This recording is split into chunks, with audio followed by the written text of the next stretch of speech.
How's it going, guys? Welcome back to the Black Metal Rebellion. I'm your host, Jesse Morgan, aka Slammerella, and today we are going to be doing that small little Redbubble merch unpackaging. I did plan on doing my book vlog where I kind of review the few things that I was trying to read and get through. However, I'm only about 3/4 of the way through one of the things I wanted to talk about, so I'm going to do this first. I know you guys aren't really a huge fan of this merch stuff yet, but hopefully with the quarantine going on, maybe I'll pique your interest with this, and maybe it'll be a little bit more interesting since it's content regardless of what it is. So let's get into it. I'll show you what I made and bought. Alright, so first up, you probably hear me talking about this a lot, and that is the Spider, an old pulp fiction novel, kind of superhero kind of character. I did a new design on my Redbubble shop, this being the second logo and whatever they used for it. And then I really dug the spider logo or symbol that the character uses to like punch or mark into someone's forehead after he's killed them, with the spider logo to mark all his kills or whatever, or people he's beaten. So I got that, cleaned it up a bit, restored it, and they turned out really well. The logo is really clean, the spider's symbol is really clean, turned out nice. The red's a nice sharp red. Sometimes, or at least in the past, I've had issues with Redbubble not printing red the best, but they seem to have fixed that problem. So there we go. There's a nice look at the spider shirt, Master of Men, and the actual logo.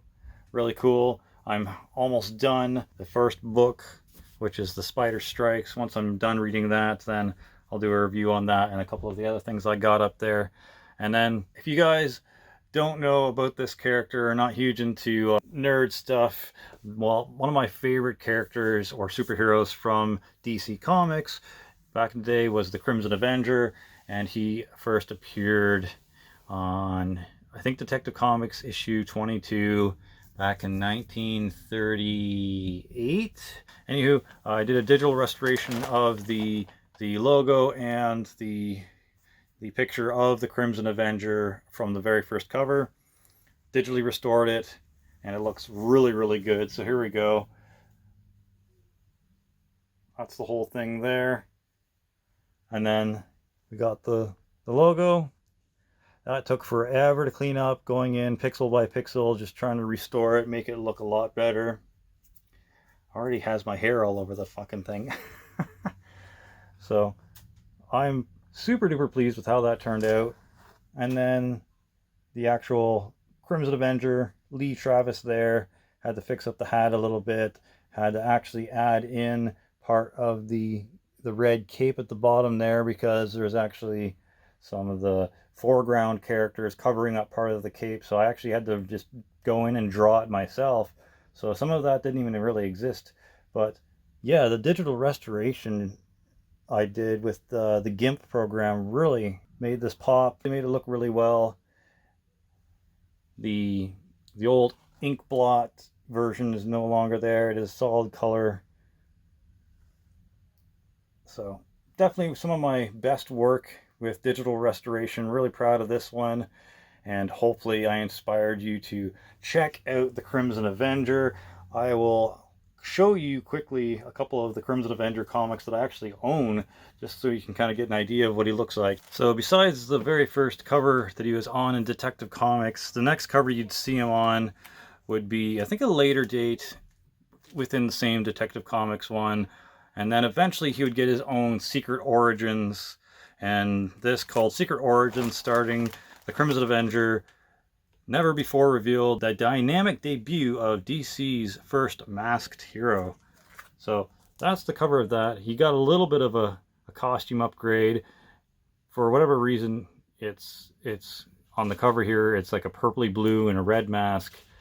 That's not what he wears normally, but sometimes colorations in old comics, I guess the inker or color guy just didn't understand what his costume was or something, but he normally wears a red cape, a black suit, a black domino mask, and a bluish black hat. Not this, but anywho, that's the original one from 1986. I wish comics only costed 75 cents nowadays, but there's that one. And the one where I got the logo was from this issue, the 4-part miniseries, the Crimson Avenger. So I got the logo for the shirt on this. I wanted to use either this or a different cover of him, the Crimson Avenger, but I ended up using the original first appearance on Detective Comics, issue number 22, I think. So that's what he looks like there. That's more or less what he starts looking like after kind of a rewrite of his origins, where he was inspired by Superman and the Spirit, even though I don't really like that. I like his OG version of how he came into play, which was this, even though that's not what his normal attire looks like. His normal attire is this, or the black suit with the red cape, but normally not a blue suit. I think that came into play once again because of the Spirit and seeing Superman in the future somehow.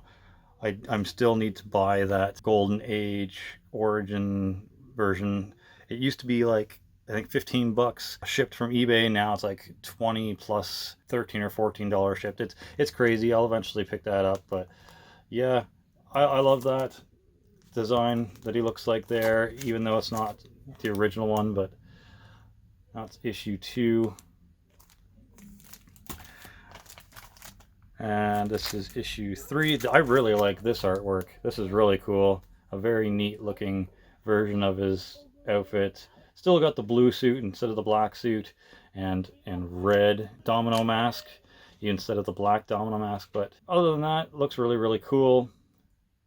And then the logo in the background there for issue 3, and then issue 4 is a close-up of like a skull and then his face there. Pretty neat.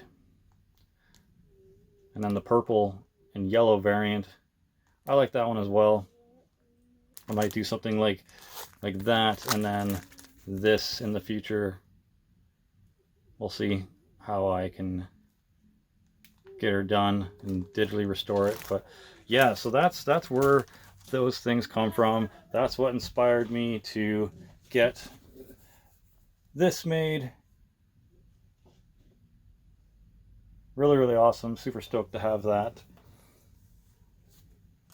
And yeah, so once again, if you guys want to help me out in these dire times, feel free to check out the Redbubble shop and pick up some merch, or go over to my Drakir 666.bandcamp.com and maybe purchase a few CDs or a shirt or something. Would really help out. And hopefully you found this interesting.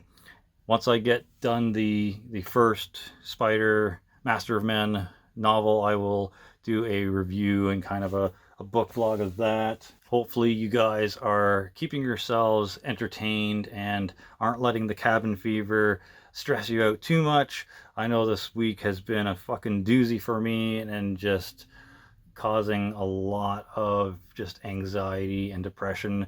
So yeah, let's try to keep fighting this thing, and hopefully shit will get back to normal really soon. But that's it for me for now. For Glory, for the Rebel Alliance, Slammerella out.